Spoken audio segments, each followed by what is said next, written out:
Good morning, students. We start with a next topic, function. A function which has either real number r or one of its subsets as its range is called a real valued function. Further, if its domain is also either r or a subset of r, it is called a real function. जैसे यहाँ पे एक example है, let n be the set of natural numbers. Define a real valued function f is to n tends to n, मतलब natural numbers to natural number by f of x. ये हमारा function है 2x plus 1 variable x में, और f of x को हम y भी लिखते हैं, y equal to f of x. तो यहाँ पे हमारे पास एक प्रकार से दो वेरिएबल है, y equal to f of x equal to 2x plus 1. तो जब तक हमें x की वैल्यू नहीं पता रहेगी तब तक हम y की वैल्यू या f ऑफ x की वैल्यू नहीं निकाल सकते. इसका मतलब ये है कि y की वैल्यू x पे डिपेंडेंट है, जिस वजह से x यहाँ पे डिपेंडेंट वेरिएबल कहलाएगा और y यहाँ डिपेंडेंट वेरिएबल कहलाएगा और x यहाँ इंडिपेंडेंट वेरिएबल है. क्योंकि x की कोई भी वैल्यू अपन असाइन कर सकते हैं, इसलिए x इंडिपेंडेंट है और उस वैल्यू के लिए y की वैल्यू उस x की वैल्यू पर डिपेंडेंट है, इसलिए y की वैल्यू यहाँ f ऑफ x डिपेंडेंट है और x इंडिपेंडेंट है. Using this definition complete the table. x की वैल्यू f ऑफ 1, x की वैल्यू 1 2 3 4 5 6 7 अगर रहता है तो अगर x का वैल्यू 1 पुट करते हैं तो 2 इंटू 1 2 प्लस 1 3, 2 पुट करेंगे तो 2 इंटू 2 4 प्लस 1 5, 3 पुट करेंगे 2 इंटू 3 6 प्लस 1 7, 4 पुट करेंगे तो 9, 5 पुट करेंगे तो 11, 6 पुट करेंगे तो 13, 7 पुट करेंगे तो 15. ये एक लीनियर पॉलिनोमियल है और इसका जब हम ग्राफ बनाएंगे तो it will be a straight line graph. So now types of functions. Some functions and their graph. Identity function मतलब वो फॉर्मेट होता है y equals to f of x equals to only x, y equal to x. जैसे last year और class 10th में मैंने coordinate geometry में पढ़ाया था कि y equals to f of x equals to only x. मतलब एक जनरल इक्वेशन जो होता है ax plus b y equal to c, अगर उसमें c की वैल्यू 0 है, जैसे ax plus b y equal to 0, तो उसका ग्राफ जो रहेगा हमेशा ऑरिजिन से पास होगा. मैंने लास्ट ईयर क्लास 10th में बताया था. तो यहाँ पे देखिए y equals to f of x, या हम इसको ट्रांसपोज करेंगे तो x minus y equal to 0 आ जाएगा. तो यहाँ पे कांस्टेंट नहीं है, ax plus b y, a की वैल्यू यहाँ 1 हो रही है, b की वैल्यू -1 हो रही है और c की वैल्यू 0 है.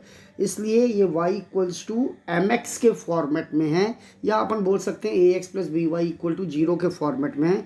तो ये आइडेंटिटी फंक्शन कहलाता है और आइडेंटिटी फंक्शन का ग्राफ हमेशा स्ट्रेट लाइन ग्राफ रहेगा जो हमेशा ऑरिजिन से ही पास होगा. Such a function is called identity function. Here the domain and range of function is set of all real numbers. Domain means x values and range means y की values. Second अपन आते हैं constant function. हमने last year पढ़ा था equation of a line parallel to x axis parallel to y axis. So y equals to plus minus b, that is the equation of line parallel to x axis. x equals to plus minus a, that is the equation of line parallel to the y axis. So constant function क्या है? y equals to f of x एक constant है, y equal to 2, y equal to -3. तो इन सभी का जो graph रहता है, यहाँ पे y इक्वल टू सपोज यहाँ 2.3 दिख रहा है ग्राफ में, तो y इक्वल टू 3 मतलब it will be a line parallel to the x axis above the origin, because constant value it is here positive, y equals to 3. तो ये above the x axis रहेगा but parallel to the x axis, y equals to a, that is a line parallel to the x axis. अगर ये y equals to suppose constant value negative रहेगा तो इसका क्या रहेगा? It will be a line parallel to x axis but it will below the origin. and if it is positive constant then it will be parallel to x-axis but above the origin for all x belongs to real numbers. Here domain of f is r and range is a constant value. Range हमारा y equal to 2 है suppose या 3 है, तो y की value हमेशा constant रहेगी, लेकिन x की वैल्यू हम कुछ भी लें सेट ऑफ रियल नंबर में, वहाँ पे y की वैल्यू हमेशा 3 ही आएगी. तो ये आपका कांस्टेंट फंक्शन हो गया. एक चीज़ और ध्यान देंगे, these all notes definition of function, identity function, constant function and whatever the functions I am going to discuss now, everything you have to write down in your copy, fair maths copy. Don't do it in graph copy, just rough you do that graph also. Next comes the graph of lines parallel to x-axis that I explained. Polynomial function. Last year class 10th you have studied about the polynomial also. A function f is to r said to be polynomial function for each in real number y equals to f of x a0 plus a1x plus a2x square plus a n x to the power where n is a non-negative integer. That already I have explained in the class 10th also. F of x equals to x cube minus x square plus 2 and g of x is equals to x to the power 4 plus root 2x. Some examples. और कौन से functions polynomial function नहीं होते हैं? अगर किसी उस function में वेरिएबल का पावर फ्रैक्शन में है, पॉजिटिव फ्रैक्शन में हो या नेगेटिव फ्रैक्शन में हो, या आपका वेरिएबल रेडिकल में हो रूट एक्स या थर्ड रूट ओवर एक्स, या एक से ज़्यादा वेरिएबल है तो उसको पॉलिनोमियल इन वन वेरिएबल नहीं बोलेंगे, या एक्स टू द पावर -2 कहीं दिया है तो भी वो पॉलिनोमियल के अंतर्गत नहीं आएगा. It will not set to be a polynomial. फिर एक एग्जांपल दिया हुआ है, ग्राफ बनाना है. लास्ट ईयर जैसे मैंने बताया था कि अगर हमारा लीनियर पॉलिनोमियल ग्राफ है तो एक्स एक्सिस को एक पॉइंट पे काटेगा. अब यहाँ पे आप देखिए क्वेश्चन दिया है f of x equal to x square. ये एक क्वाड्रेटिक पॉलिनोमियल है, तो इसका जो ग्राफ है आपका एक्स एक्सिस को 2 पॉइंट्स पे काटेगा, 2 पॉइंट्स पे इंटरसेक्ट करेगा. तो y इक्वल टू -4 लिए तो x का वैल्यू क्या हो जाएगा, y का वैल्यू 16, -3 का स्क्वायर 9, -2 का स्क्वायर 4, -1 का स्क्वायर 1, 0 का स्क्वायर 0, 1 का स्क्वायर 1, 2 का स्क्वायर 4, 3 का स्क्वायर 9, 4 का स्क्वायर 16. अब इसका डोमेन हम कोई भी नंबर मान सकते हैं. रेंज आपका x belongs, range will be y equal to x square. X square की जो वैल्यू आ रही है and it is belonging to a real number, तो x की वैल्यू कुछ भी हो सकती है. Domain of f belongs to all the real numbers but range will be y equals to x square, मतलब एक्स स्क्वायर की जो वैल्यू आएगी वो रेंज है. अब इसका ग्राफ हम प्लॉट करेंगे तो ये कुछ इस तरीके से ग्राफ बनेगा. तो y equals to x square आ रहा है, तो यहाँ पे कांस्टेंट वैल्यू ना होने के कारण यहाँ पे ओरिजिन से कट होते हुए, ओरिजिन से मिलते हुए जा रहा है. ठीक है. अब नेक्स्ट चलते हैं, draw the graph of the function x cube. अब पॉलिनोमियल फंक्शन का ग्राफ, इसमें भी देखिए एक्स क्यूब के साथ में कांस्टेंट वैल्यू नहीं दिया हुआ, जिसके जैसे y equals to x a linear function था, वो भी आपका क्या था, ग्राफ ओरिजिन से गया था. y equal to x square, उसमें भी कांस्टेंट नहीं था, वो भी आपका ग्राफ क्या हुआ, ओरिजिन को टच करते हुए गया. और y equals to next graph जो है एक्स क्यूब है, ये भी, इसमें भी कांस्टेंट नहीं है, मतलब एक्स क्यूब प्लस 7 या एक्स क्यूब प्लस 2 ऐसा कुछ नहीं है, ओनली एक्स क्यूब है. तो इसका भी ग्राफ आपका क्या होगा, ओरिजिन से होते हुए जाएगा. तो इसकी भी वैल्यूज़ ऐसे ही आपको, जैसे टेबल हमने स्क्वायर के लिए बनाया यहाँ पे, ऐसे ही आप इसका भी एक्स क्यूब वाले का भी ग्राफ बना लेंगे, वैल्यूज़ निकाल लेंगे और उसको प्लॉट करेंगे तो इस तरीके से कुछ आएगा. ठीक है.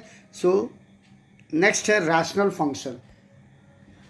रैशनल नंबर मालूम है, any number which can be expressed in the form of p by q where q is the not equal to 0.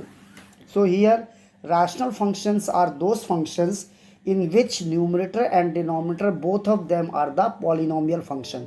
मतलब रैशनल फंक्शंस वो फंक्शंस होते हैं जिसमें न्यूमरेटर भी पॉलिनोमियल होना चाहिए और डिनोमिनेटर भी पॉलिनोमियल होना चाहिए. Where f of x and g x polynomial function and x defined in a domain, और डिनोमिनेटर वाला पॉलिनोमियल कभी भी जीरो नहीं होना चाहिए।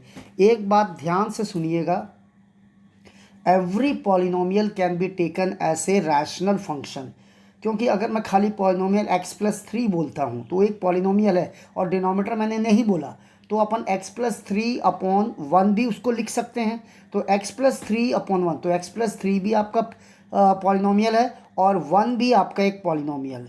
तो every polynomial can be consider taken as rational function, but every rational function can not be taken as a polynomial function. Every polynomial can be taken as a rational function, but every rational function cannot be taken as a polynomial function. So define a real valued functions, उसकी values निकालनी है आपके। F of x is equals to, आप textbook में थोड़ा देख, ये reciprocal function है 1/x, तो -2 दिया है तो -1/2 की वैल्यू -0.5, इस तरीके से वैल्यू निकालना है। ये वैल्यू निकालने के लिए दिया हुआ है और उसका ग्राफ अपने को प्लॉट करना है। तो ये प्लॉटिंग, इस वैल्यू के बेस पे आप ग्राफ को प्लॉटिंग कर सकते हैं। एक ग्राफ आपका देख रहे हैं पॉजिटिव इस क्वाड्रेंट में जा रहा है और एक दूसरे डायरेक्शन में जा रहा है, तो it is the reciprocal functions graph. The modulus function, modulus function में हमने प्रीवियस छोटी क्लासेस में पढ़ा था कि कांस्टेंट का मॉडुलस जो है +5 का मॉडुलस 5 और -5 का मॉडुलस भी +5 होता है। लेकिन यहाँ पे रियल नंबर में अगर आपका कोई फंक्शन है, तो अगर उस x की वैल्यू, उस वेरिएबल की वैल्यू ग्रेटर देन और इक्वल टू 0 है, तब उस function y equals to mod of x की वैल्यू +x होगी।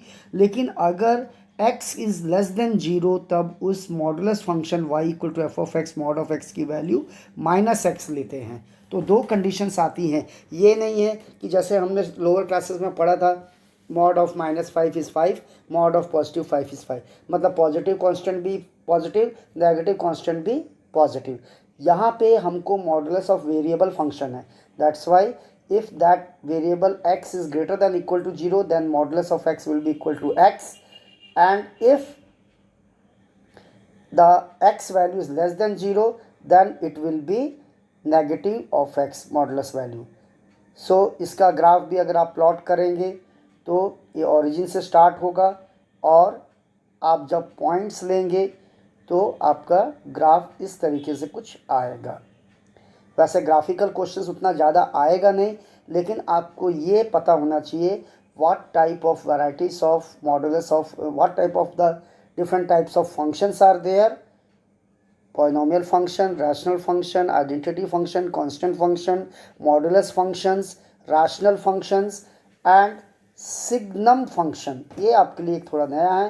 The function f is to r real numbers to real number defined by, अगर x की वैल्यू ग्रेटर देन 0 है तो सिग्नम फंक्शन की वैल्यू हमेशा 1 होगी। अगर x की वैल्यू 0 है तो सिग्नम फंक्शन की वैल्यू 0 होगी। अगर x की वैल्यू लेस देन 0 है तो सिग्नम फंक्शन की वैल्यू हमेशा -1 होगी। That is the constant.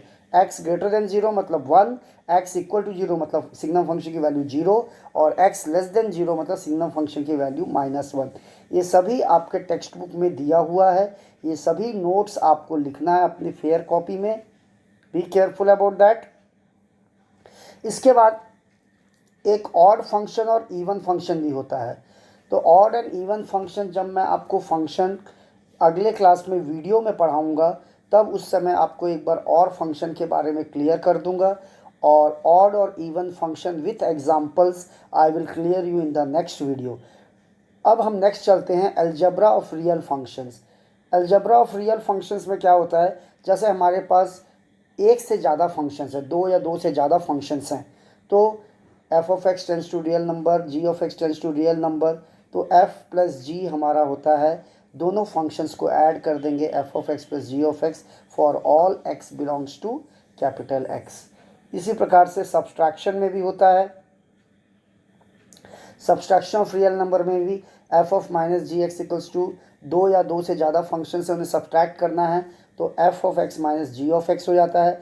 Multiplication में भी आपका क्या होता है कि अगर किसी स्केलर क्वांटिटी से मल्टीप्लाई किया गया है, जैसे अल्फ़ा इंटू एफ, किसी सिंगल फंक्शन को कोई scalar quantity lambda, alpha, beta या म्यू से मल्टीप्लाई किया गया है, तो वो फंक्शन वैल्यू के बाहर निकल जाता है और फंक्शन रहेगा साथ में। Multiplication of two real functions, two real functions जैसे मान लो दो पॉलिनोमियल फंक्शंस हैं x+2 और x-2, तो a+b इंटू a-b दोनों को मल्टीप्लाई भी कर सकते हैं। f(x) इंटू g(x) वो हो जाएगा x² - 4। Quotient of two real function, quotient मतलब डिविजन्स। अगर हमारे पास कोई दो फंक्शंस हैं और उनको हमको डिवाइड करना है तो दोनों फंक्शंस डिवाइड भी हो सकते हैं, लेकिन जो डिनोमिनेटर वाला फंक्शन है वो जीरो नहीं होना चाहिए। अगर वो डिनोमिनेटर वाला फंक्शन जीरो हो गया तो ये रैशनल फंक्शन अनडिफाइंड फंक्शन हो जाएगा, it will be not defined function. So be careful that denominator function will never be equal to 0. So all these notes as it is you have to write down in your fair copy, and wherever the graph is given, that graph also in the same way and the table also in the same way you have to solve in your maths copy. I am not asking you to solve in the graph copy, but as it is you have to, as a rough graph you have to make in your maths copy only, and try to finish it as soon as possible, because in the next video class I will be explaining you some of the questions related to relations and functions. So be careful. Our online examination in the month of August, after 15th August it will be conducted, and two chapters I am including. First chapter is set and second chapter is relations and functions. Functions till now it is not finished. Two more videos I will give, then only the function chapter will be over, and whatever the questions I am solving and whatever I am explaining, everything you have to study carefully. Conceptual based questions, MCQ questions will be asked from these two chapters, set chapter and relations and functions. So best of luck for your examination. Thank you.